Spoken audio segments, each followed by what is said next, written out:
नमस्कार मित्रांनो, आपल्या सगळ्यांचं हार्दिक स्वागत आहे आपल्या आवडत्या कार्यक्रमात ज्याचं नाव आहे हॅलो डॉक्टर. मी डॉक्टर निखिल विद्या हरेंद्र शासने आपल्या सगळ्यांचं हार्दिक स्वागत करतो. मित्रांनो, कार्यक्रमाचा श्रीगणेश करूया एका संस्कृत श्लोकाने. श्लोक असा आहे, नहि सुप्तस्य सिंहस्य, नहि सुप्तस्य सिंहस्य प्रविशन्ति मुखे मृगा, प्रविशन्ति मुखे मृगा. म्हणजे झोपलेल्या सिंहाच्या तोंडी देखील स्वतः हरिण जात नाही किंवा त्याला भूक लागली म्हणून स्वतः हरिण त्याच्या तोंडात जात नाही. म्हणजेच याचा अर्थ असा आहे मित्रांनो, कितीही इच्छाशक्ती असली तरी नुसती इच्छा असून फायदा नाही, तर त्याच्यासाठी आपल्याला प्रयत्न करायला लागतं, काम करायला लागतं. तर मित्रांनो, आजारांविषयी पण असंच आहे. तर काही काही आजार असे असतात की ज्यामुळे व्यक्ती समोर यायला किंवा पुढाकार घ्यायला भीतीने म्हणा, संकोचीने म्हणा किंवा लोक काय म्हणतील या भीतीने पुढाकार घेत नाही किंवा औषधासाठी पुढे जात नाही. आणि बरेचसे आजकाल जे आजार आहेत त्याला औषधं उपलब्ध असून जर भीतीपोटी, लाजेपोटी, संकोच पोटी आणि समाज काय म्हणेल याच्यासाठी जर आपण पुढाकार घेत नसू तर तो आजार तसाच राहतो आणि त्याने आयुष्य प्रभावित होतं. तर मित्रांनो, आज आपण एका अशा आजाराविषयी चर्चा करणार आहोत ज्याच्यासाठी निर्मूलनासाठी खूप प्रयत्न चालू आहेत आणि बरंचसं यश देखील मिळालेलं आहे. तर आणि कुठल्याही आजाराचं मित्रांनो निर्मूलन होण्यासाठी शोध मोहीम जी आहे, शोध अभियान जे आहे ते खूप आवश्यक असतं. तर यासाठीच आज आपण एक विशेष कार्यक्रमाचं नियोजन केलेलं आहे. तुमच्यासाठी एक विशेष कार्यक्रम घेऊन आलेलो आहे. तर पाहूया आजचा आपला विषय काय आहे.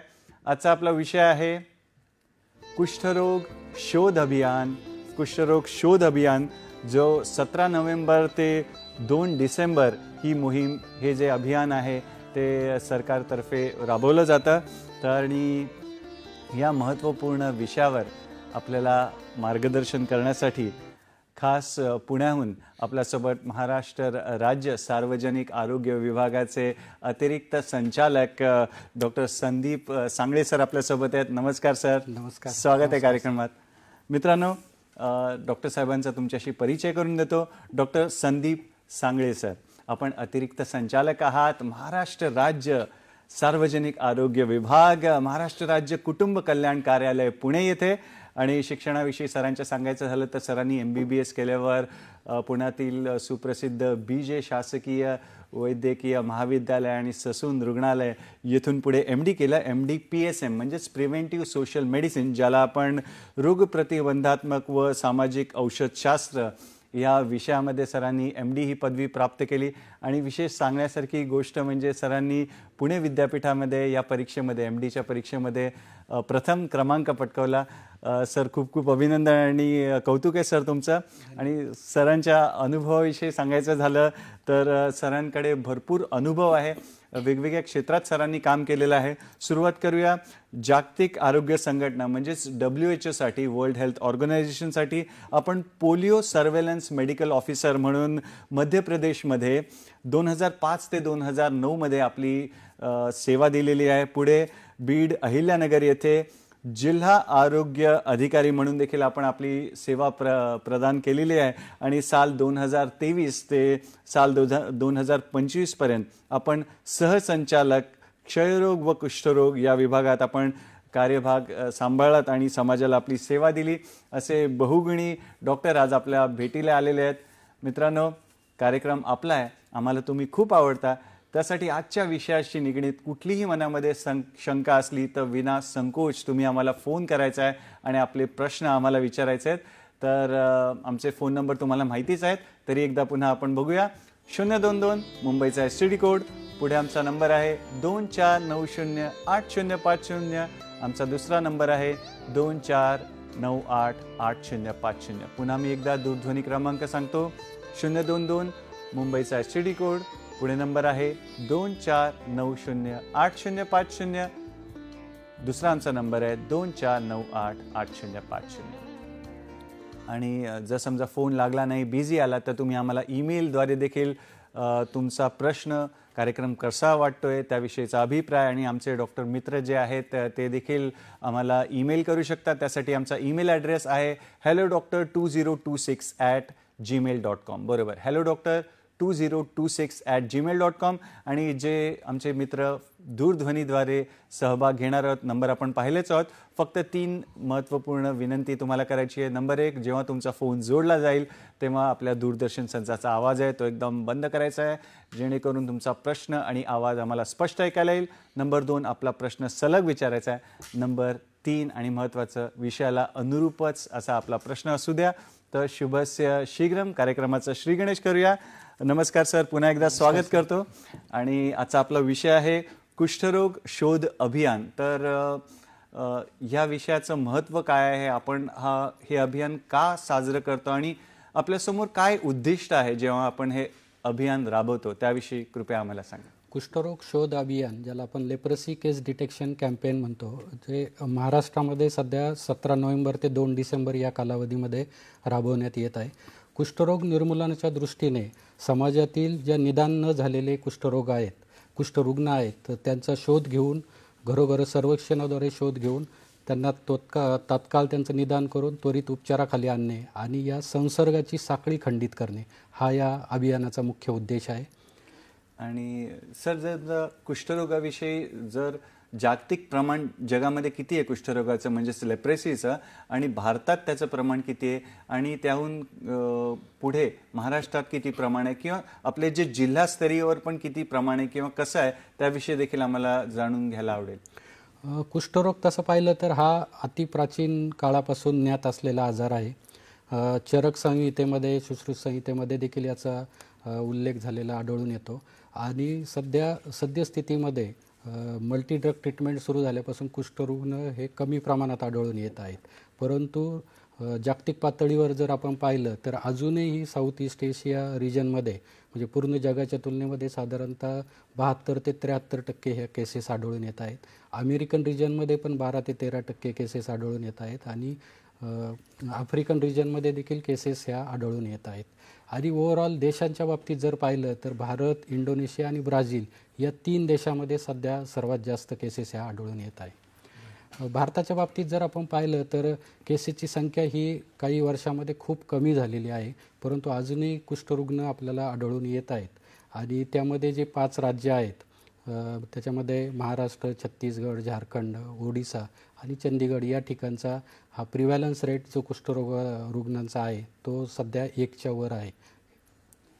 आणि साधारण जिल्हास्तरीयवर महाराष्ट्रात कसं आहे, काय? महाराष्ट्रामध्ये कुष्ठरोग म्हणजे व्हेरिएबिलिटी याच्यामध्ये आढळून येते. प्रिव्हॅलन्स रेटमध्ये कुष्ठरोग हा आपण साधारणतः दर 10,000 लोकसंख्येमागे किती रुग्ण आढळतात त्याला आपण प्रिव्हॅलन्स रेट म्हणतो. तर महाराष्ट्रामध्ये साधारणतः 15 जिल्हे असे आहेत की ज्यामध्ये कुष्ठरुग्ण हे जास्त आढळून येतात. यामध्ये विदर्भातील काही जिल्हे आहेत, पश्चिम महाराष्ट्रातील काही जिल्हे आहेत, आणि पालघर, रायगड, सातारा, धाराशिव, वाशिम हे काही जिल्हे आहेत ज्यामध्ये अजूनही थोडं प्रमाण हे अजूनही त्या मानाने जास्त आहे, परंतु तुलनेने कमी झालेलं आहे. बरोबर, महत्त्वाची अशी बाब सरांनी आपल्याला सांगितलेली आहे. आणि सर, थोडंसं सुरुवातीपासून सुरुवात करूया.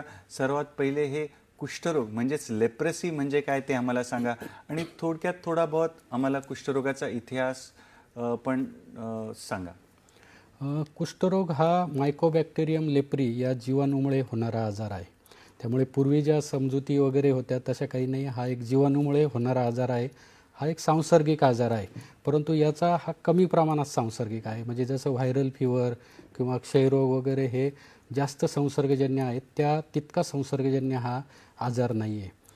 आणि हा जीवाणूमुळे होणारा असल्यामुळे अनुवांशिक किंवा ज्या आपल्याकडे अंधश्रद्धा वगैरे आहे तसा कोणताही प्रकारचा आजार नाही.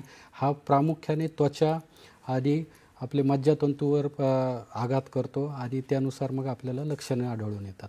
आणि जसं तुम्ही म्हटलात तर आम्हाला थोडंसं अजून सविस्तर जाणून घ्यायला आवडेल की कुष्ठरोग का होतो, म्हणजे कारण काय, त्याचा प्रसार कसा होतो, आणि साधारणतः कुठली लक्षणं त्यात आढळून येतात ते देखील कृपया आम्हाला सांगा. हा उपचार न घेतलेला आणि सांसर्गिक प्रकाराचा जर कुष्ठरोगी असेल तर त्याच्यापासून त्याच्या सहवासितांना कुष्ठरोग होऊ शकतो. होतच असं नाही. सांसर्गिक कुष्ठरुग्णाचं प्रमाण पण खूप कमी आहे. आणि जे संपर्कामध्ये आलेले आहे, ज्याला आपण फ्रिक्वेंट कॉन्टॅक्ट आणि क्लोज कॉन्टॅक्ट म्हणजे सततचा सहवास आलेला आणि जवळचा सहवास जर आलेला असेल तर होऊ शकतो. फक्त हस्तांदोलन केलं किंवा जवळ मिठी मारणे किंवा त्याच्याशी जेवण वगैरे एकत्रित करणे या प्रकाराने कुष्ठरोग पसरत नाही. आणि सर लक्षणांविषयी अजून काही तुम्हाला सांगता येईल का की कुष्ठरोगाची लक्षणे ही एक त्याच्यामध्ये फिक्कट रंगाचे शरीरावर चट्टे येणे, ज्याच्यामध्ये न दुखणारा चट्टा, न खाजणारा चट्टा आणि बधीर ज्याला संवेदना नाही अशा प्रकारचा चट्टा असला तर त्याला आपण संशयित कुष्ठरुग्ण म्हणू शकतो.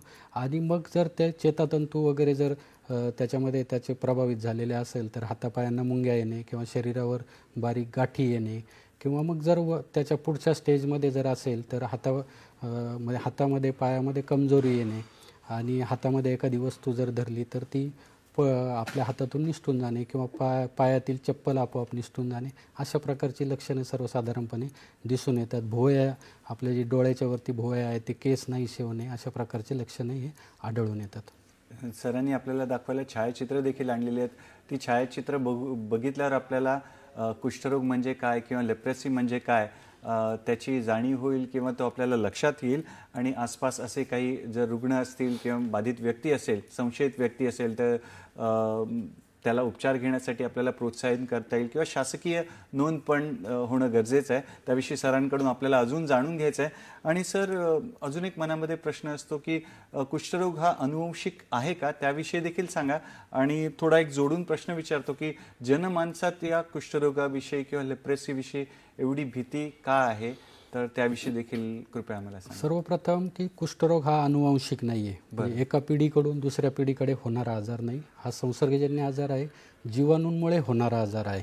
आणि जर कुष्ठरुग्णाने उपचार घेतलेले नाही, तो सांसर्गिक प्रकाराचा असेल तर त्याच्यापासून ज्याच्या संपर्कात जर खूप जवळचा निकटचा संपर्क आला, वारंवार संपर्क आला तर त्याला तो आजार हा होऊ शकतो. बरं.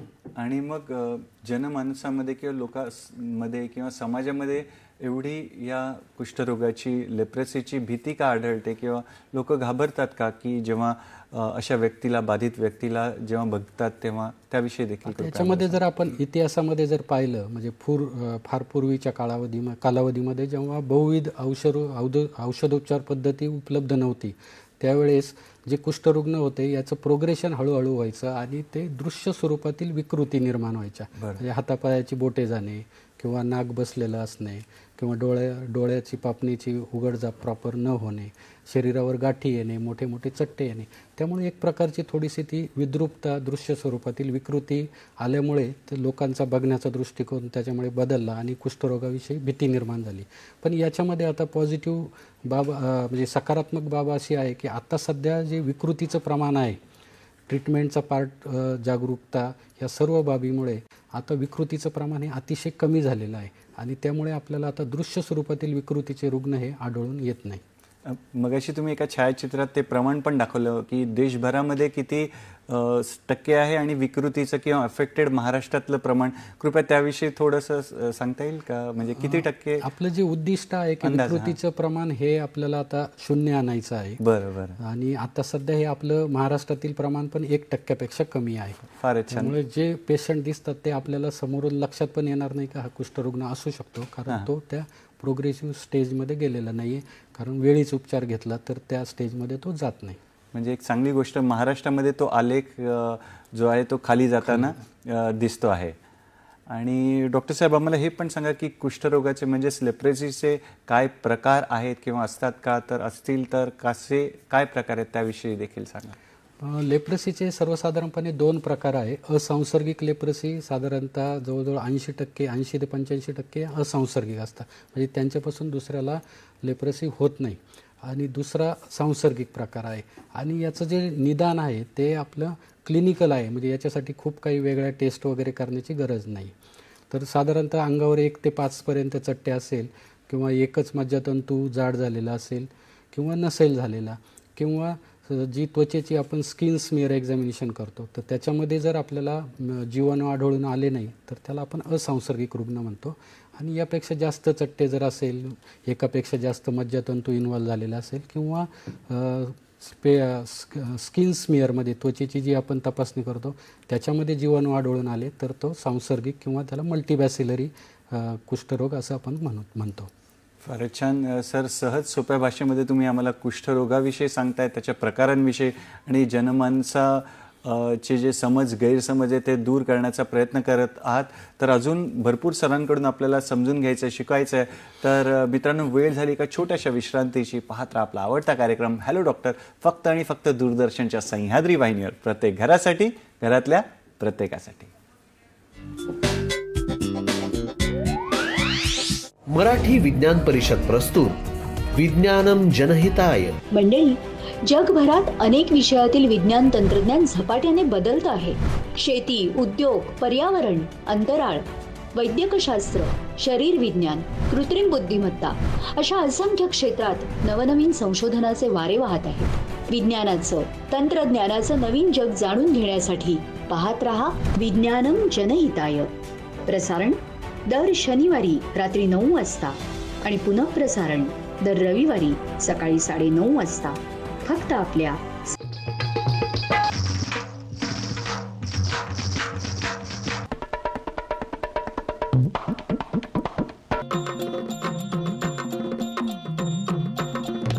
गीत रांगोळी दर गुरुवार सायंकाळी 5:30 शनिवार सकाळी 11:30 आणि रविवार सायंकाळी 6:30. म्हणतात ना, आरोग्यम धनसंपदा, म्हणजेच आरोग्य हीच खरी संपत्ती. तेव्हा जाणून घेऊया आपल्या आरोग्याशी निगडित समस्या आणि त्यावरील तज्ञ डॉक्टरांचा सल्ला. पण कुठे? तर आपल्या आवडत्या कार्यक्रमात, ज्याचं नाव आहे आरोग्य संपदा. तर बघायला विसरू नका आरोग्य संपदा, प्रत्येक बुधवार आणि शनिवार दुपारी 12 वाजता, पुन्हा प्रसारण रात्री 11 वाजता, फक्त आपल्या सह्याद्री वाहिनीवर. विश्रांतीनंतर पुन्हा एकदा आपलं स्वागत आहे आपल्या आवडत्या कार्यक्रमात, ज्याचं नाव आहे हॅलो डॉक्टर. आणि आज आपली चर्चा सुरू आहे कुष्ठरोग शोध अभियान याविषयी. आणि महाराष्ट्र राज्याचे जे सार्वजनिक आरोग्य विभाग आहे त्याचे अतिरिक्त संचालक डॉक्टर सांगळे सर आपल्यासोबत आहेत. सांगळे सर, या वळणावर आपल्याला एक फोन आलेला आहे. बदलापूरहून आपला एक मित्र आहे अजिंक्य गोळे, यांचा फोन आहे. पाहूया त्यांचा प्रश्न काय. नमस्कार अजिंक्य दादा, स्वागत आहे कार्यक्रमात. कृपया आपला प्रश्न विचारा. हा, मला असं विचारायचं होतं की कुष्ठरोग निदान आणि मोफत उपचार पद्धती याविषयी काय सांगाल, आणि लसीकरणाच्या माध्यमातून कुष्ठरोग निर्मूलन होऊ शकतं का? फारच सुंदर असा प्रश्न आहे. निदानाविषयी त्यांनी विचारलं, उपचार प्रश्न विचारलेला अजिंक्यजी. कुष्ठरोगाचं निदान जे आहे ते क्लिनिकल आहे, म्हणजे याच्यामध्ये आपल्याला वेगळ्या टेस्ट वगैरे कराव्या लागत नाही. आपण जर कोणत्याही आपल्या नजीकच्या शासकीय आरोग्य संस्थेमध्ये जर गेला आणि संशयित जर आपल्याला काही त्याची लक्षणं जर असेल तर त्या ठिकाणी आपलं निदान होऊ शकतं. केवळ कुष्ठरोगाचा चट्टा किंवा जे चेतातंतूची इन्व्हॉल्वमेंट आहे की नाही याच्यावरून देखील आपलं याच्यामध्ये निदान होऊ शकतं. याच्याविषयी आपण उपचाराविषयी जो प्रश्न विचारलेला आहे, 1980च्या दशकाच्या सुरुवातीपासून आपल्याकडे मल्टी ड्रग ट्रीटमेंट, बहुविध औषधोपचार पद्धती सुरू झालेली आहे आणि अतिशय प्रभावी उपचार पद्धती आहे. आणि ही सर्व शासकीय रुग्णालयामध्ये उपलब्ध आहे. याचे कोणतेही साईड इफेक्ट नाही. आणि आपण एक नंतरचा जो छान प्रश्न विचारला, कोणतीही लस आहे की नाही, तर सद्यस्थितीत याच्यावर सध्या तरी कोणतीही लस उपलब्ध नाही आहे. फारच छान. मित्रांनो, असेच तुम्ही फोन करून प्रश्न विचारा, जेणेकरून आपल्याला सरांकडून जास्तीत जास्त ज्ञान घेता येईल आणि आजच्या विषयाविषयी जी संपूर्ण माहिती घ्यायचा आपण प्रयत्न करूया. पुढला प्रश्न माझा तसाच होता, सेम होता अजिंक्य दादा, की कुष्ठरोगाचं निदान कसं, म्हणजे रक्ताची चाचणी करायला पाहिजे का, निदानात्मक काही लक्षणं आहेत त्याविषयी थोडक्यात अजून काही राहिलं असेल तर.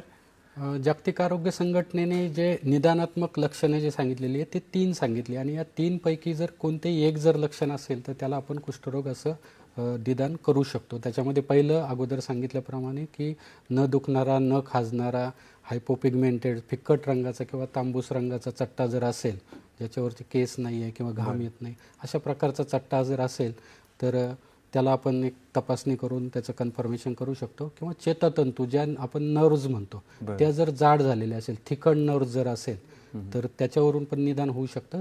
किंवा जी त्वचेचा जो चट्टा आहे त्याची जर स्मिअर एक्झामिनेशन केली आणि मायक्रोस्कोप खाली जर आपल्याला जीवाणू आढळून आले तर त्याच्यावरून पण आपण हे निदान करू शकतो. या 3पैकी कोणत्याही पद्धतीने आपण हे कुष्ठरोगाचं निदान करू शकतो. फारच छान. म्हणजे चट्टा आणि जर तिकडची नस जर जाड झाली असेल आणि स्मिअर करून, हे 3 गोष्टी महत्त्वाच्या आपल्याला मित्रांनो लक्षात ठेवायचं आहे. आणि सर असं काही आहे का की असेच लक्षणं दाखवणारे अजून काही त्वचेचे आजार आहेत का, तर त्याविषयी देखील आम्हाला सांगा. आणि कुठली लक्षणं असली म्हणजे ती लक्षणाची जी चिन्ह आहे ती लेप्रेसीची किंवा कुष्ठरोगाची नाहीत, असं पण काही आहे का, तर ते देखील सांगा, जेणेकरून जो काही संभ्रम असतो तो पण निघून जाईल. आता काही लहान मुलांची किंवा व्यक्तींना जन्मखून असते, तर त्या जन्मखुनेचा चट्टा वगैरे असेल तर तो लेप्रसी असत नाही. किंवा खाजणारा चट्टा असेल, बऱ्याच वेळेस फंगल इन्फेक्शन वगैरे त्याच्यामध्ये चट्टे होतात, तर त्याच्यामध्ये किंवा त्याच्यावर स्केल्स असे पापुद्रा वगैरे जर असेल, जे सोरियासिस वगैरे अशा आजारामध्ये होतात, किंवा काळा चट्टा वगैरे असेल तर तो पण कुष्ठरोगाचा चट्टा नसतो. आणि जर खूप वेगाने वाढणारा आहे किंवा परत म्हणजे पुन्हा बरा होतो, पुन्हा येतो, बरा होतो, पुन्हा येतो, अशा प्रकारचा जरी चट्टा असेल तर हे कुष्ठरोगाचे चट्टे नसतात. पण डिफरन्शियल डायग्नोसिस म्हणून आपण तपासणी करून घेतलेली कधीही योग्य. आणि कुठली लक्षणं नसली, म्हणजे कुठली लक्षणं जी आहेत ती नाही, म्हणजे जी चिन्ह आपल्याला दिसतात ती कुष्ठरोगाची नाही आहेत, हे कसं समजायचं किंवा काय त्याविषयी? कुष्ठरोगाच्या बाबतीमध्ये जनरली याच्या चट्ट्यामुळे वगैरे व्यक्तीला कोणताही त्रास होत नाही, त्याच्यामुळे त्याचं निदानाकडे जास्त कल नसतो, त्यामुळे त्याचं निदान लवकर होणं खूप गरजेचं आहे. आणि हे जे वेगवेगळे प्रकारचे चट्टे आपण जे आता वर्णन केलेलं आहे, याच्यापैकी काही जर असेल, आपल्याला शंका असेल, तर आपण आरोग्य संस्थेमध्ये जाऊन त्याची तपासणी करून घेतलेलं कधीही योग्य. आणि कुष्ठरोगाचा संसर्गिक आहे का त्याविषयी देखील आम्हाला थोडं सविस्तर सांगा. संक्रमण, औषधोपचार न घेतलेला जर रुग्ण असेल आणि तो जर फ्रिक्वेंट कॉन्टॅक्टमध्ये वगैरे जर आला आणि क्लोज कॉन्टॅक्टमध्ये जर आला तर फक्त होऊ शकतो. सोबत थोडासा प्रवास झालेला आहे, हस्तांदोलन केलं, एकत्र जेवण केलं, तर त्याचा लगेच संसर्ग होत नाही. महत्त्वाचं सर, या वळणावर आपण ना थोडं रॅपिड फायर राऊंड पण खेळूया, जेणेकरून समाजामध्ये कुष्ठरोगाविषयी, लेप्रेसीमध्ये विषयी बरेच गैरसमज आहेत ते दूर व्हायला मदत होईल. वाटलं तर तुम्ही महत्त्वाचा मुद्दा असेल तर सविस्तर उत्तर दिलं तरी चालेल. तर प्रश्न असा आहे की कुष्ठरोग हा कोणते विशिष्ट प्रकारचं, समजा अन्न खाल्लं तर कुष्ठरोग होतो, असं काही आहे का? नाही, असं काही नाही आहे. कुष्ठरोग हा जीवाणूमुळे होतो. त्याचे जीवाणू पण आपण शोधून काढलेले आहेत. 1873 मध्ये हॅन्सन नावाच्या शास्त्रज्ञांनी हे जीवाणू शोधून काढलेले आहे आणि त्या जीवाणूमुळेच होतो, त्यामुळे इतर कोणत्याही गोष्टीमुळे कुष्ठरोग होत नाही. आणि लहान मुलांना कुष्ठरोगाचा म्हणजेच लेप्रेसीचा संसर्ग लवकर होतो, पटकन होतं, असं काही आहे? असं काही नाही आहे, परंतु हा एक इंडिकेटर आपल्या प्रोग्राममध्ये मानला जातो की चाइल्ड लेप्रेसी केसेस जर असेल तर त्याचा अर्थ त्या समाजामध्ये ॲक्टिव्ह ट्रान्समिशन आहे, लहान मुलांमध्ये संसर्ग झालेला आहे, याचा अर्थ कुष्ठरोगाचा प्रसार त्या समाजामध्ये चालू आहे. आणि एखाद्या व्यक्तीला कुष्ठरोग झाला तर तो कुटुंबासोबत राहू शकतो का, की किंवा कुटुंबासोबत त्याला ठेवणं कितपत योग्य आहे त्याविषयी देखील आम्हाला सांगा. कुष्ठरोग झालेल्या रुग्णाला आयसोलेशन करण्याची गरज नाही. निदान तात्काळ झालं आणि आपण तात्काळ जर उपचार सुरू केले तर सुरुवातीच्या स्टेजमध्येच तो असंसर्गिक होतो, त्यामुळे त्याला कोणत्याही वेगळ्या प्रकारची ट्रीटमेंट द्यायची गरज नाही. म्हणजे एकटं ठेवायची वगैरे गरज नाही. महत्त्वाचा मुद्दा आहे मित्रांनो की एकटं ठेवणं, त्याच्यापासून लांब राहणं हे काही गरजेचं नाही आहे. तर फक्त जवळच्या शासकीय रुग्णालयात, दवाखान्यात जाऊन त्याला औषधोपचार घेणं गरजेचं आहे. पुढे जाऊन सर प्रश्न विचारतो की जर समजा कुष्ठरोगाने बाधित एखादी व्यक्ती असेल, त्याच्या पायाला जखम झाली असेल आणि ती जखम लवकर भरत नसेल, तरी त्याला कुटुंबासोबत ठेवणं योग्य आहे का? आणि समजा ती पुढे जाऊन अजून एक जोडून प्रश्न विचारतो, ती जखम उघडी असेल तर त्या उघड्या जखमेमुळे कुटुंबातल्या इतर व्यक्तींना त्याचा संसर्ग होऊ शकतो का? असे 2 प्रश्न. कुष्ठरोगाचं निदान झाल्यानंतर आपण जर मल्टी ड्रग ट्रीटमेंट सुरू केली तर तो असंसर्गिक होऊन जातो, त्यामुळे त्याच्या जखमेमध्ये कुष्ठरोगाचे जीवाणू वगैरे नसतात, त्यामुळे त्याला वेगळं ठेवण्याची वगैरे काही गरज नाही. फक्त त्याची जी प्रॉपर काळजी जी आहे ती घेणं, बाकीचा संसर्ग, सेकंडरी इन्फेक्शन वगैरे होऊ नये यासाठी काळजी घेणं वगैरे महत्त्वाचं आहे. यावरणार आपल्याला एक फोन आलेला आहे, पाहूया त्यांचा प्रश्न काय. अकोल्याहून आपल्याला फोन आहे, प्रल्हाद दादांचा फोन आहे, प्रल्हाद रावळकर. तर नमस्कार, स्वागत आहे कार्यक्रमात. कृपया आपला प्रश्न विचारा प्रल्हाद दादा. सर, माझं हे म्हणणं आहे की लहान मुलांसाठी काही सुविधा आहेत का? लहान मुलांसाठी लहान मुलांच्या टेस्टिंगसाठी त्यांच्या पायावर पडते, हातात पडते. ओके, अजून काही विचारायचं आहे सर तुम्हाला? नाही एवढं विचारायचं. ओके ओके, धन्यवाद आपल्या प्रश्नासाठी. लहान मुलांना जर समजा संसर्ग झाला तर त्याच्यासाठी काही सोयी सुविधा आहेत का असं? जी आपल्याकडे बहुविध औषधोपचार पद्धती आहे ती वयोगटाप्रमाणे आहे आणि सर्व ठिकाणी त्याचे मंथली म्हणजे पूर्ण एका महिन्याचं पूर्ण पाकिट सर्व शासकीय रुग्णालयामध्ये उपलब्ध आहेत आणि त्यात त्यांच्या वयोगटाप्रमाणे ते उपचार आपल्या सर्व शासकीय रुग्णालयामध्ये उपलब्ध आहेत. तर महत्त्वाची बाब की सगळ्या सोयी सुविधा म्हणा, औषधाची जी पाकिट आहेत ती कमी खर्चात का निशुल्क कसं असतं? मोफत उपचार आहे. मोफत उपचार आहे, तर मुळीच अंगावर काढायचं नाही. तर लहान मुलांना किंवा काही बाधा किंवा संशय आला तर जवळच्या शासकीय रुग्णालयाशी संपर्क साधायचा. पुढला प्रश्न सर असा आहे की कुष्ठरोगाने बाधित व्यक्ती प्रवास करू शकतो का किंवा इकडे तिकडे कुठे जाऊ शकतो, कुठे जाऊ शकत नाही वगैरे असं काही आहे का? तर त्याविषयी आम्हाला असं काही नाही. कुष्ठरुग्ण हा सर्वसामान्यप्रमाणे जीवन जगू शकतो. कोणतंही त्याला आपण समाजामध्ये पण डिस्क्रिमिनेशन करणं म्हणजे त्याची आवश्यकता नाही आणि पूर्णपणे बरा होणारा आजार आहे. त्यामुळे त्याला कोणतेही बंधन नाही, कोणतेही आयसोलेशन करण्याची गरज नाही, कोणतेही रिस्ट्रिक्शन्स नाही. आणि मग एखादी कुष्ठरोग बाधित व्यक्ती, लेप्रसीने ज्याला झालेली अशी व्यक्ती एखाद्या कार्यालयात म्हणा किंवा कारखान्यात इतर व्यक्तींसोबत काम करू शकते का? त्याविषयी देखील आम्हाला सांगा. हो, सर्व ठिकाणी काम करू शकते, प्रोव्हाइडेड की त्यांनी उपचार सुरू करणं गरजेचं आहे आणि उपचार सुरू केल्यावर लवकर म्हणजे सुरुवातीलाच तो असंसर्गिक होऊन जातो. त्यामुळे त्याच्यापासून दुसऱ्याला कोणताही धोका नसतो. बरं, महत्त्वाची बात आहे की कामामध्ये त्यांचा समावेश करता येईल, तर बिलकुल आपल्याला जे आहे वेगळं पाडायचं नाही, एकटं पाडायचं नाही आहे. पुढला प्रश्न डॉक्टर साहेब, कुटुंबातल्या एखाद्या सदस्याला समजा कुष्ठरोग झाला तर कुठे संपर्क साधायचा? आणि एक जोडून प्रश्न विचारतो की एखादी संशयित व्यक्ती असेल की बाबा कळत नाही आम्हाला की याला कुष्ठरोग आहे का नाही, तर अशा वेळेला संशयित व्यक्तीसाठी काय करावं ते देखील आम्हाला सांगा. अगोदर सांगितल्याप्रमाणे कुष्ठरोगाचे कोणत्याही प्रकारचे लक्षणं जर आढळून आले तर आपल्या नजीकच्या शासकीय आरोग्य संस्थेमध्ये संपर्क साधावा. त्या ठिकाणी आपल्या डॉक्टरांमार्फत तपासणी करून घ्यावी आणि जर निदान झालं तर त्वरित औषधोपचार करून घ्यावा. आणि सर्व ठिकाणी औषधोपचार हे निशुल्क याच्यामध्ये उपलब्ध आहेत, मोफत उपलब्ध आहेत. सर, नाशिकहून आपल्याला फोन आहे. किरण गांगुर्डे यांचा फोन आहे. नमस्कार किरण दादा, स्वागत आहे कार्यक्रमात. कृपया आपला प्रश्न विचारा. हां सर, क्वेश्चन असा होता. हां, आवाज येतो ना माझा? स्पष्ट येतोय, सलग विचारा प्रश्न. हां, समजा तो आजार होऊन गेलाय आणि नंतर डॉक्टरकडे जाऊन बरा झालाय, पण त्याच्याने हात वगैरे वाकडे झाले, तर ते सरळ होण्यासाठी काही आहे का मेडिसिन वगैरे अशी? हो, डिसॅबिलिटी प्रिव्हेन्शन म्हणजे आपण निदान करतो, उपचार करतो आणि जर काही दुर्दैवाने काही डिसॅबिलिटी त्याच्यामध्ये जर आलेली असेल, विकृती जर आलेली असेल, तर त्याच्यासाठी आपल्याकडे उपचार आहेत, त्याच्यासाठी मदत आहे शासकीय स्तरावरून. जर काही त्याच्यामध्ये आपण MCR चप्पल दिली जाते कुष्ठरुग्णांना आवश्यकतेप्रमाणे. डोळ्याचं वगैरे काही प्रॉब्लेम असेल तर गॉगल्स दिले जातात. बोटे वगैरे काही वाकडी वगैरे झालेली असेल तर त्या आवश्यकतेनुसार तज्ज्ञांकडून त्याच्यासाठी स्प्लिंट्स दिल्या जातात. आणि खूप आवश्यकता असेल तर रिकन्स्ट्रक्टिव्ह सर्जरी, पुनर्रचनात्मक सर्जरी देखील मोफत केली जाते आणि त्यामध्ये रुग्णांना इन्सेंटिव्ह पण दिले जातात.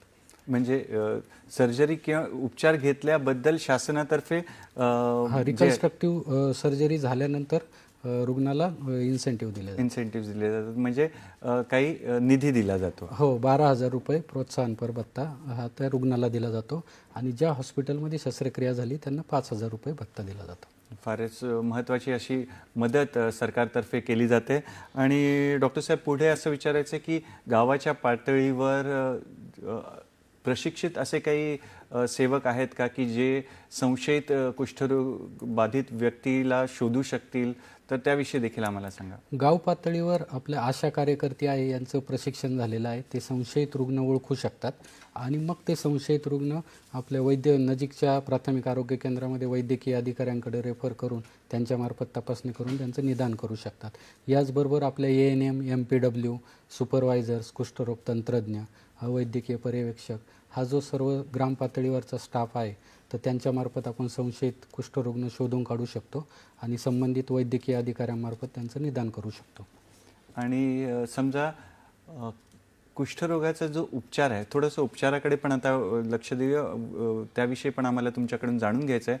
तर खाजगी दवाखान्यामध्ये कुष्ठरोगावर उपचार देण्यात येतात का किंवा देता येऊ शकतात का, त्याविषयी आम्हाला सांगा. कुष्ठरोगाविषयी ज्ञान असलेल्या कोणताही रजिस्टर्ड मेडिकल प्रॅक्टिशनर त्याच्यावर उपचार करू शकतो, परंतु खाजगी स्तरावर ज्या कुष्ठरोगाची जी औषधे आहेत ती सुट्ट्या स्वरूपात आहेत. आता याच्यामध्ये 3 प्रकारची औषधं आहेत, ती सुट्ट्या स्वरूपात आहेत. आणि आपल्याकडे जे शासकीय स्तरावर जे औषधं दिली जातात ते पाकिटाच्या स्वरूपात दिली जातात. अतिशय सोपी आहे घेण्यासाठी आणि मोफत आहे आणि पूर्ण 1 महिन्याचं पाकिट त्याच्याकडे दिलं जातं. असंसर्गिक जे रुग्ण आहेत त्यांना 6 पाकिटं कंप्लीट करणं गरजेचं असतं आणि जे सांसर्गिक आहे मल्टीवॅसिलरी जे रुग्ण आहेत त्यांना 12 पाकिटं कंप्लीट म्हणजे घेणं आवश्यक असतं. सर पुन्हा एकदा किती वेळेला किती पाकिटं घ्यायला लागतात किंवा काय त्याविषयी पण सांगा, म्हणजे जेणेकरून आमच्या मित्रांच्या ते लक्षात राहील. याच्यामध्ये जे असंसर्गिक रुग्ण जे आहे पॉसिबॅसिलरी, तर त्यांना 6 पाकिटं ही 9 महिने कालावधीत कंप्लीट करणे आवश्यक आहे. आणि जे सांसर्गिक रुग्ण आहे मल्टीवॅसिलरी, ज्यांना जास्त चट्टे आहे किंवा चेतातंतू जास्त इन्व्हॉल्व झालेले आहे किंवा स्मिअरमध्ये जीवाणू आढळून आलेले आहे, त्यांनी 12 पाकिटे हे 18 महिन्यामध्ये कंप्लीट करायची. 18 महिन्यामध्ये. आणि सर तुम्ही 3 औषधांचा उल्लेख केला, तर ती कुठली औषधं आहेत काही सांगता येईल? याच्यामध्ये रिफॅम्पेसिन, डॅप्सोन आणि क्लोफाझिमाइन ही अत्यंत प्रभावी अशी औषधं आहेत. आणि या औषधांमुळे आता एक थोडंसं जर मी डिटेल सांगायला गेलो की 1980च्या दशकामध्ये ही औषधं आपल्याकडे ही उपचार पद्धती सुरू झाली आणि त्यावेळी जर महाराष्ट्राचाच फक्त आकडेवारी पाहिली तर 10,000 लोकसंख्येमध्ये साधारणतः 62 कुष्ठरुग्ण आढळून येत होते. आणि तेच प्रमाण ह्या औषधोपचार पद्धतीमुळे हे 1 वर आलेलं आहे. ह्या वर्षी 1 पेक्षाही थोडा कमी हा आपला प्रिव्हॅलन्स झालेला आहे. फारच छान. म्हणजे अतिशय प्रभावी आहे, कोणतेही साईड इफेक्ट्स नाही त्याच्यामध्ये. आणि जर काही वाटलं आपल्याला की याच्यामुळे झालं की आपण नजीकच्या शासकीय रुग्णालयामध्ये त्याच्यावरती संपर्क साधू शकतो आणि पुढील उपचार घेऊ शकतो. महत्त्वाची आणि आनंदाची अशी बातमी सरांनी आपल्याला दिली आहे की कुष्ठरोगावर औषधोपचार आहेत उपलब्ध आणि निशुल्क शासकीय दवाखान्यामध्ये रुग्णालयामध्ये उपलब्ध आहेत. तर त्याचा लाभ जरूर जे गरजू व्यक्तींनी आहे त्यांनी घेतला पाहिजे. आणि डॉक्टर साहेब आम्हाला हे सुद्धा सांगा की कुष्ठरोगावर काही पारंपरिक असं औषध आहे का की ते घेतल्यावर, आणि एक सोबत फोन पण आहेत, फोन आधी घेऊया आपण आणि मग या प्रश्नाकडे वळूया. नमस्कार, आपलं स्वागत आहे कार्यक्रमात. कृपया आपला प्रश्न विचारा. सलग प्रश्न विचारा. बहुतेक कट झालेला आहे. मधुकर दादांचा फोन आहे, बहुतेक पुन्हा आला तर आपण त्यांचा प्रश्न घेऊया. तर काही पारंपरिक अशी काही औषधं आहेत का की जी ज्याने कुष्ठरोगा बरा होऊ शकतो? कुष्ठरोगावर काही पारंपरिक औषधे नाही आहे. ही जी अगोदर सांगितल्याप्रमाणे मल्टी ड्रग थेरपी हेच हे प्रभावी औषधोपचार याच्यावर आहे. मल्टी ड्रग थेरपी मित्रांनो लक्षात ठेवायची आहे. सरांनी कालावधी देखील सांगितला आहे की संसर्ग होणाऱ्या असंसर्गिक रुग्णांनी किती काल घ्यायचा आणि संसर्गजन्य ज्यांच्यात जे जंतू आढळलेत त्यांनी किती वेळ औषधं घ्यायची आहेत त्याचं सरांनी सांगितलेलं आहे. पुढे सर लसीविषयी आता आपण बघतो की वेगवेगळ्या आजारांवर लसी उपलब्ध आहेत, तर लेप्रेसीवर काही लस उपलब्ध आहे का त्याविषयी देखील आम्हाला जाणून घ्यायचं. लेप्रेसीवर सध्या तरी लस उपलब्ध नाही आहे, परंतु उपचार पद्धती अतिशय प्रभावी आहे. त्यामुळे ह्या उपचार पद्धतीने रुग्ण तात्काळ बरा होतो. म्हणजे होऊच नाही याच्यासाठी काही लस आहे का? होऊच नाही यासाठी लस नाही आहे, परंतु आता एक पोस्ट एक्सपोजर प्रोफॅलॅक्सिस ज्या कुष्ठरुग्णाच्या जे सहवासित आहे, ज्याच्या निकटच्या संपर्कात आहे, घरामध्येच आहेत, तर त्यांच्यासाठी एक पोस्ट एक्सपोजर प्रोफॅलॅक्सिस एक रिफॅम्पेसिनची एक गोळी आपण दिली जाते आणि ती अतिशय प्रभावी आहे की ज्याच्याकडून संपर्क हा त्याचा कमी प्रमाणात होतो किंवा संपर्क टाळला जाऊ शकतो, संसर्ग टाळला जाऊ शकतो. फारच छान. आणि इंजेक्शनने किंवा सुईने देता येण्यासारखं असं काही औषध आहे का की ज्याने? ह्या जे औषधं आहेत ही ओरली घ्यायची आहे, तोंडानेच घ्यायची आहे. इंजेक्शनद्वारे कोणतेही औषध नाही आहे सध्या. ओके.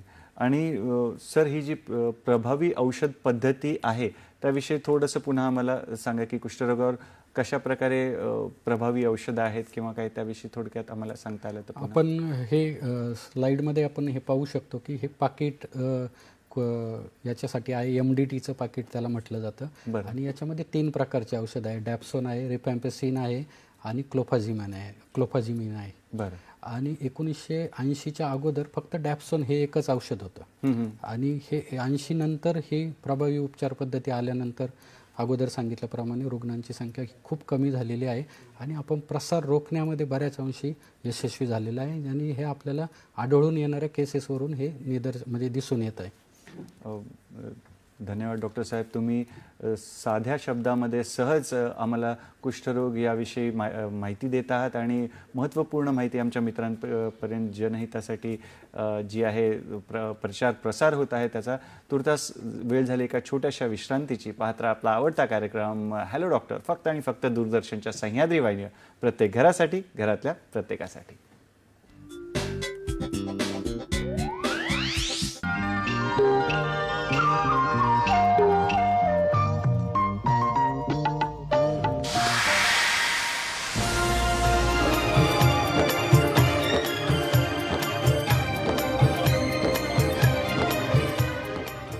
चित्रगीत शुक्रवारी सायंकाळी 5 वाजता, शनिवारी सायंकाळी 6:30 रविवारी सकाळी 8 वाजता आणि रात्री 8 वाजता. महाराष्ट्राची रसना जपते नवीन वाटा अनवट स्वाद. अनवट स्वाद, लोकल ते ग्लोबल, चविष्ट खाद्य पदार्थांची लज्जतदार आणि स्वादिष्ट यात्रा, सोबत उत्कृष्ट आणि अनुभवी मार्गदर्शक. हा पराठा सुद्धा ऑलमोस्ट रेडी झालेला आहे. मनाला घाली साध, कशी कोठुनी चव सापडे, ओठांवरती येते दाद, जगण्याचे ही मर्म सांगतो इथला अनवट स्वाद. अनवट स्वाद प्रसारण दर सोमवारी आणि मंगळवारी सकाळी 11:30 वाजता आणि पुनःप्रसारण दुपारी 4 वाजता, फक्त आपल्या सह्याद्री वाहिनीवर.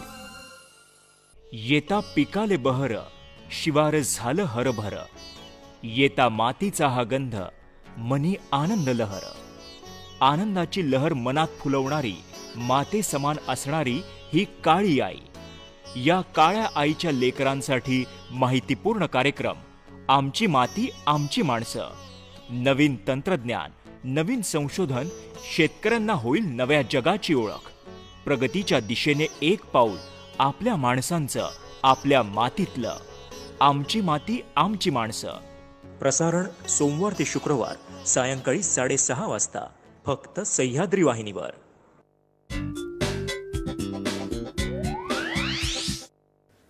विश्रांतीनंतर पुन्हा एकदा आपलं स्वागत आहे आपल्या आवडत्या कार्यक्रमात ज्याचं नाव आहे हॅलो डॉक्टर.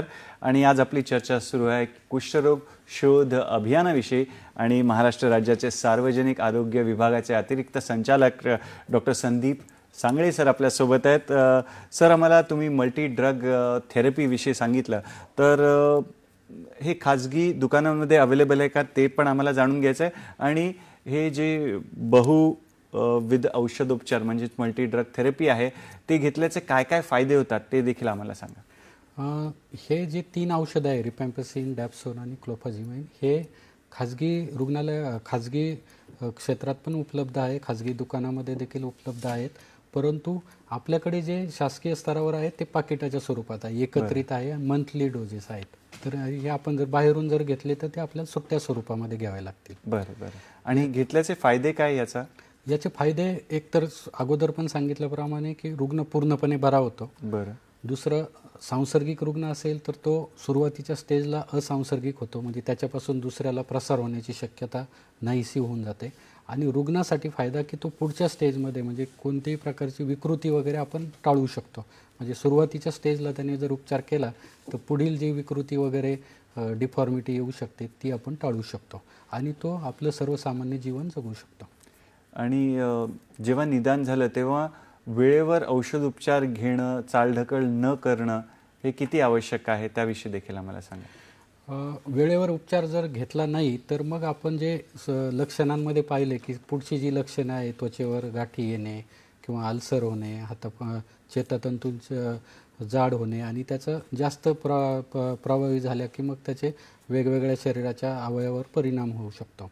तर तो आपण एकतर टाळू शकतो आणि संसर्ग टाळू शकतो. बरं.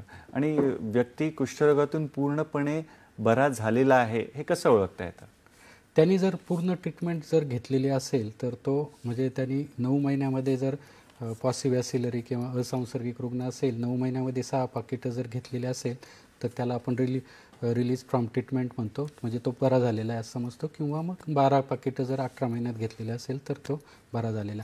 परंतु ज्या चट्टे वगैरे आहेत त्या हळूहळू कमी होतात, पूर्णपणे नाहीसे होतात किंवा होत नाही, पण नवीन चट्टे वगैरे निर्माण होत नाही.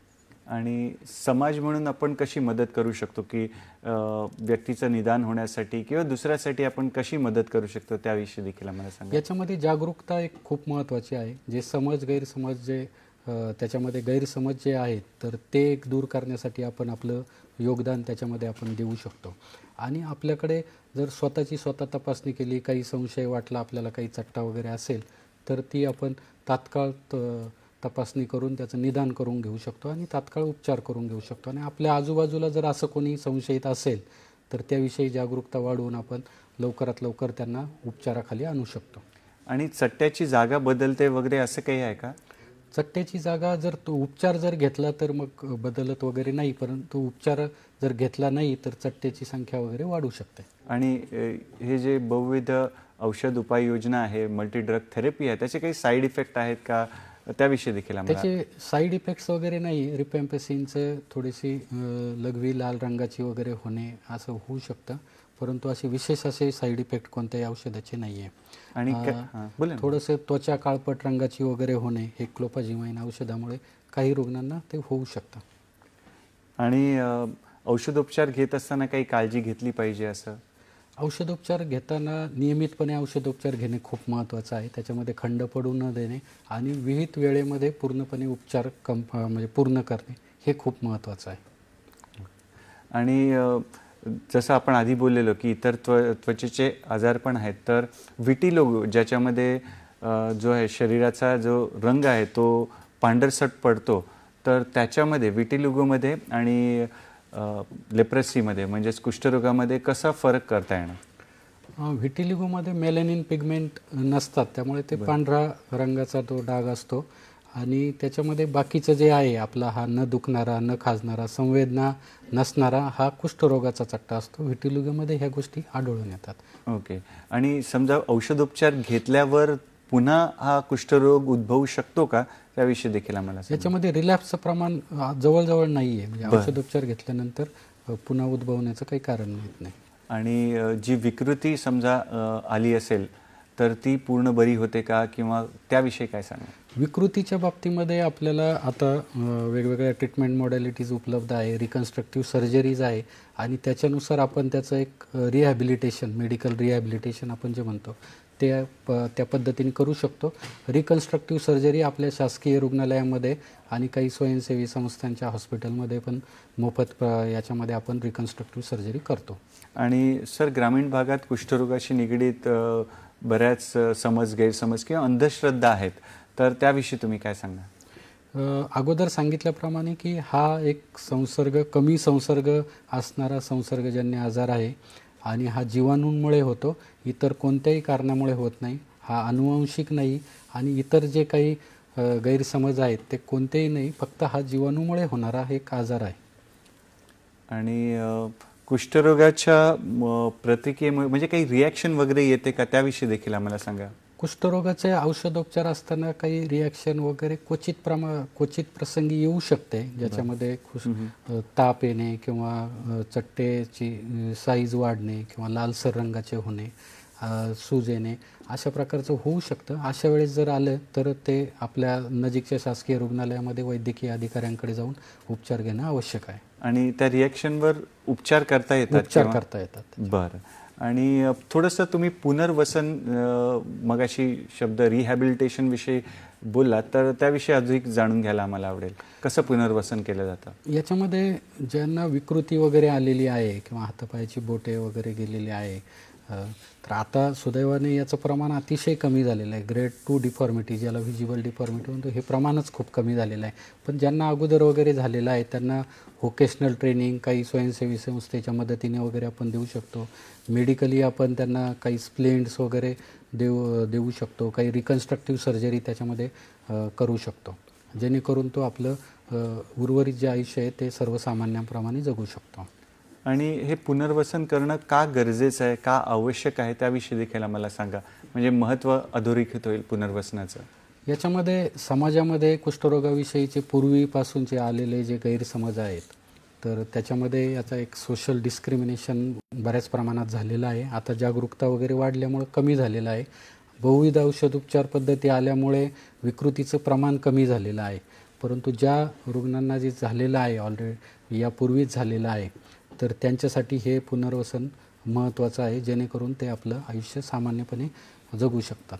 आणि सर, स्वयंसेवी संस्था आहेत काही जे कुष्ठरोग निर्मूलनामध्ये मदत करतात किंवा काय, तर त्याविषयी तुम्ही काय सांगणार, म्हणजे ते कशा प्रकारे सहयोग देतात, कशा प्रकारे सहकार्य करतात, त्याविषयी थोडं आम्हाला सांगा. आपल्याकडे स्वयंसेवी संस्था रुग्णालयीन तत्वावरील आहे, ज्यांना काही उपचार वगैरेची आवश्यकता आहे, अल्सरसाठी ट्रीटमेंटची गरज आहे किंवा काही ॲम्प्युटेशन वगैरे झालेलं आहे त्यासाठी, रिकन्स्ट्रक्टिव्ह सर्जरीसाठी मदत करतात. आणि सोशल आणि व्होकेशनल रिहॅबिलिटेशन, त्यांना त्यांचं उदरनिर्वाहाचं साधन करण्यासाठी काही ट्रेनिंग वगैरे हे आपल्या काही स्वयंसेवी संस्था देतात आणि जेणेकरून तो त्याचा नियमितपणे आपला उदरनिर्वाह चालू शकतो. तर अशा प्रकारचे पण आपल्या महाराष्ट्रामध्ये खूप स्वयंसेवी संस्थांचं खूप चांगल्या प्रकारे काम चालू आहे आणि अशा प्रकारचे रुग्णांना याचा एक इमोशनल आणि सामाजिक याच्या दृष्टीने देखील खूप चांगला सपोर्ट मिळत आहे. आणि हे जे कुष्ठरोग शोध अभियान आहे त्याचं नियोजन कसं केलं जातं, त्याविषयी देखील कृपया आम्हाला सांगा. कुष्ठरोगाच्या बाबतीमध्ये थोडंसं विस्तृत सांगायचं जर झालं तर हा जो चट्टा आहे त्याच्यापासून रुग्णाला शक्यतो त्रास होत नाही. आणि जर तो चट्टा आपल्या पाठीवर वगैरे असेल तर बऱ्याच वेळा तो लवकर लक्षात पण येत नाही. त्याच्यामुळे त्याचं निदान लवकर होणं गरजेचं आहे. आणि या व्यतिरिक्त काही अशा योजना आहेत का, त्याविषयी देखील आम्हाला सांगा. याच्याविषयी आता ट्रीटमेंट सर्व शासकीय रुग्णालयामध्ये मोफत आहे. रिकन्स्ट्रक्टिव्ह सर्जरीज त्याच्यासाठी मोफत आहे. पायामध्ये वगैरे काही बधिरता वगैरे आलेली असेल, त्याला अल्सर वगैरे काही असेल तर मग MCR चप्पल वर्षातून 2 वेळा दिली जाते. डोळे जर इन्व्हॉल्व वगैरे झालेले असेल त्याच्यासाठी गॉगल्स दिले जातात.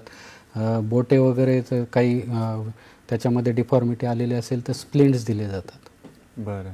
आणि सर, समजा खाजगी रुग्णालयात एखादा कुष्ठरोग बाधित व्यक्ती गेला किंवा समाजाच्या वेगवेगळ्या स्तरामध्ये कुष्ठरोगाचे रुग्ण असू शकतात, तर त्याची शासन किंवा सरकार कशा प्रकारे नोंद करून घेतं किंवा कशी प्रकारे नोंदणी केली जाते, त्याविषयी देखील आम्हाला सांगा. खाजगी रुग्णालयामधून रिपोर्ट करणं गरजेचं आहे. आणि आता महाराष्ट्र शासनाने 30 ऑक्टोबर 2025 रोजी अधिसूचना काढलेली आहे आणि ज्यामध्ये सर्व खाजगी व्यावसायिकांनी हे कुष्ठरुग्ण म्हणजे त्यांच्याकडे निदान झालेलं कुष्ठरुग्ण हे याची माहिती कळवणे बंधनकारक करण्यात आलेलं आहे. हे लेप्रसी हा नोटिफायबल डिसीज हा आपल्याकडे आता ह्या वर्षी करण्यात आलेला आहे, जेणेकरून की आपल्याकडे सर्व कुष्ठरुग्णांची नोंद ही शासन स्तरावर केली जाईल. सर, हा तुम्ही नोटिफायबल डिसीज हा शब्द प्रयोग केला, तर त्याचा अर्थ कृपया आम्हाला सांगा. नोटिफायबल डिसीज म्हणजे नोटिफायबल डिसीज म्हणजे त्याला आपल्याला कायद्याने रिपोर्ट करणं बंधनकारक आहे. म्हणजे कुणाकडे जरी तो पेशंट गेला आणि त्यांनी कन्फर्म केलं की हा लेप्रसी आहे तर तो त्यांनी रिपोर्ट करणं हे बंधनकारक आहे. आणि त्यांनी कोणाला रिपोर्ट करायचं किंवा त्यांनी आपल्या जवळच्या शासकीय संस्थेमध्ये म्हणजे वैद्यकीय अधिकारी असतील किंवा जवळच्या शासकीय संस्थेमध्ये त्याची सूचना, त्याचं डिटेल्स कळवणं बंधनकारक आहे. बरं. आणि सर, कुष्ठरोगाची जी शोध मोहीम आहे, अभियान आहे, तर त्याच्यातला एखादा अनुभव तुमचा आम्हाला ऐकायला किंवा जाणून घ्यायला आवडेल, जेणेकरून आम्हाला जे आहे ग्रासरूट लेवलवर कसं काम चालतं किंवा तळागाळात कसं काम चालतं त्याविषयी. राज्यस्तरावरून जर पाहिलं तर गेल्या 8 वर्षापासून कुष्ठरोग शोध अभियान हे घेतलं जातं. याच्यामध्ये घरोघर जाऊन सर्व व्यक्तींची ग्रामीण भागामध्ये तपासणी केली जाते आणि शहरी भागामध्ये काही हायरिस्क पॉकेट जे आहेत त्या ठिकाणी सर्व व्यक्तींची ही तपासणी केली जाते. आणि यामध्ये जर आपण पाहिलं गेल्या 7-8 वर्षामध्ये तर जवळजवळ 20 ते 25% रुग्ण हे ह्या मोहिमेदरम्यान शोधले जातात. आता मागील वर्षी जी मोहीम झालेली होती त्याच्या मागील 4 ते 5 हजार रुग्ण ह्या मोहिमेदरम्यान शोधले गेले. मी अगोदर सांगितल्याप्रमाणे की ह्या कुष्ठरुग्णाची जी म्हणजे कुष्ठरोगाची जी लक्षणं आहे त्याच्यापासून जास्त त्रास होत नाही, त्यामुळे रुग्णाला त्याचं महत्त्व कळत नाही आणि जर तो पाठीवर वगैरे चट्टा असेल तर तो स्वतःहून त्याच्या लक्षात पण येत नाही. तर ह्या मोहिमेद्वारे आपण हे एवढे सगळे रुग्ण वेळीच शोधलेले आहे आणि ते वेळीच शोधले, त्याच्यामुळे ते तात्काळ उपचाराखाली आले आणि त्याच्यामुळे पुढील प्रसार थांबण्यास आपल्याला मदत झालेली आहे आणि त्या रुग्णांचा पुढील भविष्यामध्ये विकृती होणार नाही याची खात्री झालेली आहे. सांगळे सर, तुमचा एवढा प्रदीर्घ अनुभव आहे, अतिरिक्त संचालक आहात आपण सार्वजनिक आरोग्य विभाग महाराष्ट्र राज्याचे, तर आम्हाला थोडा अजून अनुभव किंवा अजून कुठल्या लाभकारी अशा शासकीय योजना आहेत ज्याचा लाभ आमच्या मित्रांना घेता येईल अडीअडचणीच्या वेळी, त्याविषयी आम्हाला कृपया सांगा. यामध्ये जर स्वयंसेवी संस्था किंवा शासकीय रुग्णालयामध्ये रिकन्स्ट्रक्टिव्ह सर्जरी जर करायची असेल तर ती मोफत आहे. त्याच्यामध्ये अगोदर सांगितल्याप्रमाणे रुग्णाला देखील त्याच्या प्रोत्साहनपर भत्ता दिला जातो आणि जर डिफॉर्मिटी असेल त्याच्या पर्सेंटेजप्रमाणे बाकीच्या संजय गांधी निराधार योजना, अंत्योदय योजना किंवा मोफत बस प्रवास वगैरे ह्या ज्या योजना आहेत त्या डिफॉर्मिटीप्रमाणे आणि त्याच्या डिसॅबिलिटीप्रमाणे हे सर्व लाभ त्यांना मिळू शकतात. फारच छान सर.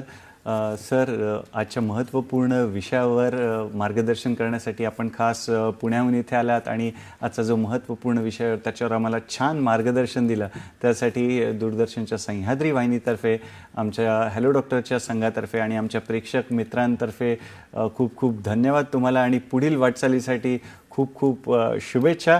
मित्रांनो, महत्त्वपूर्ण असा आपला आजचा विषय लेप्रेसी विषय आपण जाणून घेतला. तर असाच एक नवीन विषय घेऊन आम्ही आपल्या भेटीला येणारच आहोत, कारण मित्रांनो वेळेला मर्यादा आहे, पण आमचं जे प्रेम आहे त्याला मर्यादा नाही आहे. त्यासाठी पुढील भागात एक नवीन विषय घेऊन आपण येणारच आहोत आपल्या आवडत्या कार्यक्रमात, ज्याचं नाव आहे हॅलो डॉक्टर, फक्त आणि फक्त दूरदर्शनच्या सह्याद्री वाहिनीवर, प्रत्येक घरासाठी, घरातल्या प्रत्येकासाठी. धन्यवाद. नमस्कार.